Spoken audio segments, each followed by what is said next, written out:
Fala aí, terceirão. Como é que estão vocês, pessoal?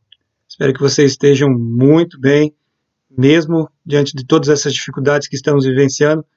O meu desejo, minha oração é que vocês estejam bem guardados aí, pessoal.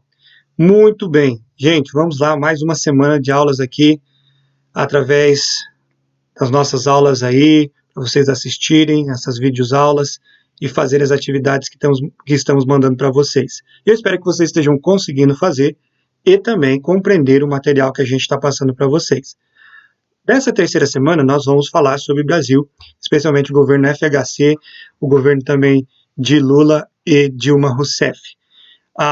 Antes disso, eu gostaria de deixar aquelas orientações básicas para vocês. Não esqueçam, assistam a videoaula que vai ajudar você na compreensão da matéria. Qualquer dúvida, por favor, entre em contato comigo, gente.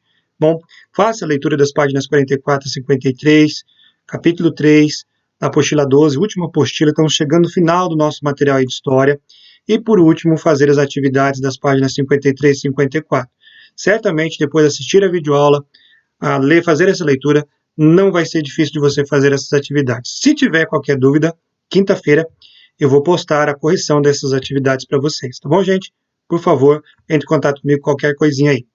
Vamos então falar um pouquinho a respeito do governo de Fernando Henrique Cardoso, o FHC. Com o sucesso, gente, do Plano Real, o nosso amigo aí, Fernando Henrique Cardoso, esse camarada, ele que era o ministro da Fazenda do governo Itamar Franco, ele ganha espaço na mídia. Quase não se falava em Fernando Henrique Cardoso, mas devido ao grande sucesso do Plano Real, a estabilidade da moeda, a diminuição da inflação, fez com que, quando ele se transformasse em um candidato a presidente da República no final do governo Itamar Franco, ele ganhasse com facilidade, vencendo políticos como Lula e até Leonel Brizola. Então, as pessoas pensaram claramente que o Brasil agora, tendo uma moeda estável, tendo uma economia andando bem, isso certamente ajudou muito na eleição desse camaradinho aí, Fernando Henrique Cardoso. No governo, aí ele vai dizer o seguinte: o período Vargas acabou. Por que isso? Isso com certeza gerou muitas críticas, especialmente pelas pessoas de esquerda. Porque o Fernando Henrique Cardoso, ele dizia o seguinte: aquelas empresas criadas por Getúlio Vargas agora elas acabariam, serão vendidas. É a política de privatização, de tornar privado aquilo que era público, como, por exemplo, a Companhia da Siderúrgica Nacional, a Petrobras, entre outras empresas criadas durante o governo Vargas, agora seriam vendidas, para que assim eles pudessem gerar renda e ter uma economia mais estável internamente. Deixar de gastar com essas empresas que estavam gerando dívidas ao invés de lucro para o Brasil. Essa era a pretensão, esse era o discurso, então, de Fernando Henrique Cardoso, né? E ele vai promulgar claramente medidas de caráter neoliberal e vai levar adiante esse programa de privatizações, mostrando a sua cara neoliberal. Olha só, gente, essa citação ali que diz ali no nossa apostila. O Estado abdicou de sua prática de planejar a economia para o governo Fernando Henrique Cardoso, o próprio mercado, sem a interferência do Estado, promoveria o desenvolvimento do país. Ou seja, o mercado é que vai comandar a economia, não o Estado. Então, a não interferência do Estado na economia, claramente uma política liberal, né? Então, outra medida importante do governo dele foi promulgada lá, que foi a Lei da Responsabilidade Fiscal. Eu bato palma por essa lei, que eu acho uma lei muito boa, especialmente aqueles políticos irresponsáveis que deixam dívidas para os seus sucessores. Pela lei, agora, os governantes, sejam eles governadores, prefeitos, presidentes, não poderiam deixar dívidas muito grandes para os seus sucessores, correndo riscos até de punições como não poder ser mais eleito por um bom período de tempo e até responder judicialmente por esses gastos excessivos, certo? Então essa lei de responsabilidade fiscal foi votada durante o governo dele, para alguém que governasse de maneira irresponsável. Outras coisas criadas durante o governo dele foi o famoso Código de Trânsito, das nossas multas mais rígidas, né? Os pontos na carteira, essas coisas todas aí que nós temos na atualidade, foi criado durante o governo dele. Então, o Código de Trânsito ele se tornou mais rígido com o governo de Fernando Henrique Cardoso. Ele também criou 2 programas sociais, que um deles seria a base do que nós conhecemos por Bolsa Família, que é o Bolsa Escola. Né? O Bolsa Escola e o Vale Gás serão programas que serão a base do que nós vamos conhecer depois por Bolsa Família. Tá joia, gente? Então, aí não você vê um pouquinho do governo de Fernando Henrique Cardoso. O Brasil estava economicamente bem, estava indo bem, a moeda estava estável, a inflação não estava tão alta, porém, o governo dele acabaria, né? Ele foi eleito em 1995, 1998, no final de 98 ele teria que entregar o seu cargo. Nesse 98, por ter a maioria do Congresso, estava ao lado de Fernando Henrique Cardoso também. Ele consegue, então, colocar em prática suas ideias neoliberais e aprovar uma emenda. A emenda dela seria a emenda da reeleição, que não tem nada a ver com a política neoliberal, mas sim para estender o seu governo. A emenda da reeleição é o seguinte: durante na Constituição de 1988, está previsto que o presidente governa por 5 anos, não podendo ser reeleito. Porém, houve uma emenda, a emenda da reeleição. Agora, o presidente poderia ser reeleito, governantes, também governadores, assim por diante, e mudaria de 5 para 4 anos o mandato do presidente. E ele consegue a aprovação do Congresso e se candidata novamente. Devido ao sucesso do seu primeiro mandato, ele vai ser eleito novamente no primeiro turno. E no segundo mandato, aí começam a acontecer problemas do governo dele. Por exemplo, a política de juros altos vai aumentar imensamente a dívida pública do nosso país. E assim não havia como realizar investimentos expressivos e o país acabou realmente entrando numa estagnação econômica, certo? No outro lado, a população tinha melhor capacidade de compra, estava mantendo-se a moeda estável, a inflação não estava subindo tanto, então a economia brasileira estava um pouco melhor, o que gerava uma certa tranquilidade ainda no governo dele. Porém, o país vai ser obrigado a elevar ainda mais os juros, com o aumento explosivo da dívida interna. Tá? Isso foi o custo para manter o Plano Real bem e fazendo com que o país funcionasse ainda, de certa forma, bem economicamente, certo? Problemas sérios começam a surgir, por exemplo, como o apagão elétrico, que foi um apagão, literalmente, acabou a luz em diversos lugares do Brasil, isso mostrando a precariedade que estava justamente dentro do nosso governo, no sentido das nossas hidrelétricas e outras coisas mais, e isso gerou muitas críticas ao governo dele, especialmente esse segundo mandato dele. As privatizações do governo de Fernando Henrique Cardoso. Um debate que até hoje não tem consenso. Muitos criticam, especialmente as pessoas de esquerda, e muitos acham legal demais as privatizações, né? Então, Fernando Henrique Cardoso, quando ele falou lá sobre o período Vargas teria acabado, ele vai, então, no seu governo, colocar em prática. Como eu disse para vocês, aquelas empresas estatais começam a ser vendidas. A justificativa é que essas empresas não estavam dando lucro, mas sim prejuízos ao Estado. E que a venda delas possibilitaria maiores recursos para se investir na saúde, na educação, entre outras áreas do nosso país. Certo? E a privatização também, segundo eles, possibilitaria um maior crescimento em outras áreas importantes do nosso país. Certo? Então essa seria a justificativa deles. Foram vendidos ao setor privado empresas, todas as empresas siderúrgicas, a Usiminas, a Aços Piratini, a Cesita, Cosinor e a histórica CSN, Companhia Siderúrgica Nacional. Então, a primeira companhia siderúrgica do nosso país foi vendida, certo? Então, assim você vê, bancos estaduais também começam a ser vendidos, empresas dos setores químicos, petroquímico, fertilizantes também foram leiloados na Bolsa de Valores, portos, ferrovias, rodovias foram privatizadas, além da própria Embraer, a Datamec e Mafesa. Um dos setores que mais realmente gerou aprovação foi a venda do setor de telecomunicações, o que mais deu certo. O Brasil cresceu na área de telecomunicações com a venda das empresas de telecomunicações que estavam na mão do Estado. Houve uma possibilidade de uma melhora nos produtos e também com abaixo do preço, que é uma das grandes vantagens da privatização, no meu entendimento.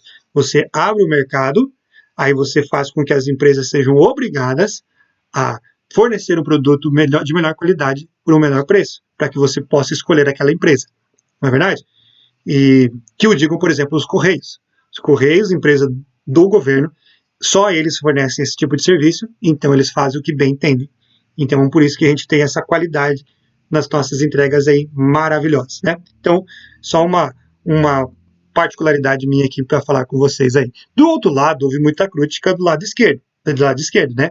O nosso livro, por exemplo, ele tem esse viés esquerdo, e ele vai criticar a não utilização, por exemplo, dos recursos que eram para educação e para a saúde, e sim para quitar as dívidas públicas internas. Então, o Brasil acumula muito dinheiro, mas sim para quitar as suas dívidas internas. Aí, no fim do governo do governo FHC, o Lula será candidato novamente. E agora ele adota uma política, uma ideia muito diferente, e foi essa a grande sacada na minha concepção de Lula. Ele deixa aquela linha radical de esquerda e vai falar o seguinte: olha, nós vamos manter a linha econômica do governo FHC que está dando certo e vamos investir maciçamente em programas sociais, voltado especialmente à população de baixa renda. E foi assim que Lula ganhou notoriedade no nosso país, né? Ele foi muito esperto, gente. A estabilidade estava ali da moeda. O brasileiro passa a ter melhor condição de compra e venda agora das coisas, consegue ter essa melhor qualidade de vida. E ele mantém isso e cria programas sociais para aquela população mais pobre ter mais recursos também, o que ele diz, criando uma nova classe média. De acordo com o governo Lula, foi ele que criou essa nova classe média, né? Programas como Bolsa Família, tudo isso fazem com que Lula tenha bastante sucesso no seu governo e no seu primeiro mandato, e vai ser reeleito de maneira também simples, bem tranquila no seu segundo mandato. E ele vai dar continuidade a essa política de extrema independência dos outros países. Eles não buscam uma aproximação com os Estados Unidos, como aconteceu com o FHC, pelo contrário, ele quer ficar totalmente independente, né? E na agricultura ele vai conhecer, a agricultura vai conhecer fortes investimentos, contribuindo aí pelo saldo favorável da balança de pagamentos com as exportações, né? Dizem que o Brasil nesse momento acabou até com a sua própria dívida externa. O programa de aceleração do crescimento, o PAC, era uma das grandes ideias dele, que previa bilhões de reais de investimento. Porém, obras que começaram no governo Lula não haviam sido terminadas ainda no governo da Dilma Rousseff, para você ter ideia. Foi uma das grandes críticas do governo posterior da sua sucessora Dilma Rousseff. O sucesso de Lula fez com que ele conseguisse eleger a sua ministra da Casa Civil, não com tanta facilidade, a primeira presidente do Brasil, primeira mulher presidente do Brasil, Dilma Rousseff. Ela vai preservar a maioria das políticas de crescimento econômico e de distribuição de renda do governo de Lula e vai ampliar outros programas sociais como o Bolsa Família, né? Como o Bolsa Família, ela vai criar o Minha Casa Minha Vida para compra de casas para a população mais pobre, o programa Mais Médico, trazendo médicos de Cuba também para investir especialmente nos setores mais pobres da população, e o programa Ciência Sem Fronteiras, que é voltado à internacionalização da ciência, da pesquisa e da tecnologia nacional, tá bom? Então, são programas que ela vai desenvolver no seu governo ali. Ela vai criar também o PAC 2, nós vamos ver depois mais à frente lá, que não deu muito certo. Só que, em 2013, gigantescas manifestações no Brasil vão chacoalhar o governo delas. Essas manifestações, que a princípio seria associado a uma questão de melhoria nos transportes públicos, visto que o Brasil estava às portas de uma Copa do Mundo a ser estabelecida aqui no nosso país, mas o nosso transporte público ainda não estava bom, e isso gerou muitos protestos espalhados pelo Brasil afora. As pessoas estavam protestando contra a situação do nosso país e por conta da própria realização da Copa aqui, visto que não tínhamos melhorias suficientes no nosso país internamente. E essas reivindicações assustaram as autoridades da época, porque os atores sociais eram diferentes, não eram só agora pobres ou ricos, mas eram muito distintos. né? E vão invadir as ruas e até o Congresso, gente, vai ser fechado, vai ser ocupado por eles durante uma noite todinha. Tá legal? Eles partem para a rua, o nome que ficou conhecido como, usando aquela música, né, do Skank, se não me engano, Vem pra Rua, Vem pra Rua, que é a maior arquibancada do Brasil. Eles usaram o jargão da música e do Skank e colocaram ali um jargão para poder chamar as pessoas para as manifestações. Foram milhares de pessoas participando das manifestações aí, pedindo especialmente por uma melhoria nas condições do nosso país. Porém, no ano 2014 não teve mudança nenhuma, porque teve Copa, o Brasil precisava comemorar, só que levou nessa goleada de problemas mais uma goleada, agora da Alemanha, né?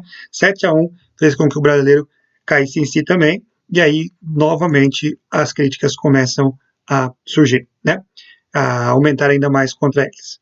Bom, então em 2015, o governo Dilma implantou um amplo conjunto de medidas desastrosas para tentar reverter essa crise econômica. Por exemplo, o aumento de tributos, contenção de acesso ao crédito, e essas tentativas mostraram-se fracassadas, agravando ainda mais o nosso quadro econômico, fazendo que, por exemplo, gente, olha só, o nosso PIB nunca havia caído tanto desde a crise de 1929, e foi o que aconteceu aqui. Tá? Nós temos agora para falar para vocês sobre o impeachment de Dilma. A insatisfação contra o governo dela aumenta com a chamada Operação Lava Jato, liderada pelo nosso querido Sérgio Moro, juiz Sérgio Moro. Eles descobrem casos aí de desvios milionários nas empresas de grande porte, inclusive dentro da própria Petrobras. E lideranças ligadas ao governo petistas, várias delas são presas, são alvos dessa operação, como o próprio presidente Lula, que foi preso em 2018. Então, no meio de tudo isso estava nossa amiga Dilma Rousseff. E ao longo de 2015, as manifestações contrárias à Dilma vão sendo organizadas em várias cidades do Brasil, e o foco principal, em que pese também os próprios problemas econômicos lá, era a corrupção ligada aí a descobertas lá na Operação Lava Jato. Sob o comando aí, ironicamente, Eduardo Cunha, que depois vai ser também investigado e preso, o presidente da Câmara dos Deputados, vai se abrir o processo de impeachment contra o presidente da República no final de 2015. O motivo principal foi a chamada pedaladas fiscais, isto é, que eram mudanças, vamos dizer, ginásticas contábeis usando gastos do governo, por exemplo, em campanha política. Isso não poderia acontecer, usando realmente recursos do Tesouro Nacional de forma indevida, e isso fez com que Dilma fosse levada a impeachment, e o seu vice-presidente vai assumir, que era Michel Temer. O mandato de Michel Temer também foi cheio de problemas e resultou numa grande frustração para a maioria dos brasileiros, né? O Temer foi um dos que conseguiu os índices mais elevados de rejeição até agora, até porque também estava junto em várias denúncias de corrupção, não só antes do seu governo, como também posteriormente. As tentativas de Temer para poder manter o governo estável não foram bem sucedidas. Bom, gente, então era isso. Eu espero que vocês tenham entendido, e qualquer coisa, por favor, gente, mande um recado para mim aí. Espero que vocês tenham uma boa semana. Um grande abraço para vocês, galera.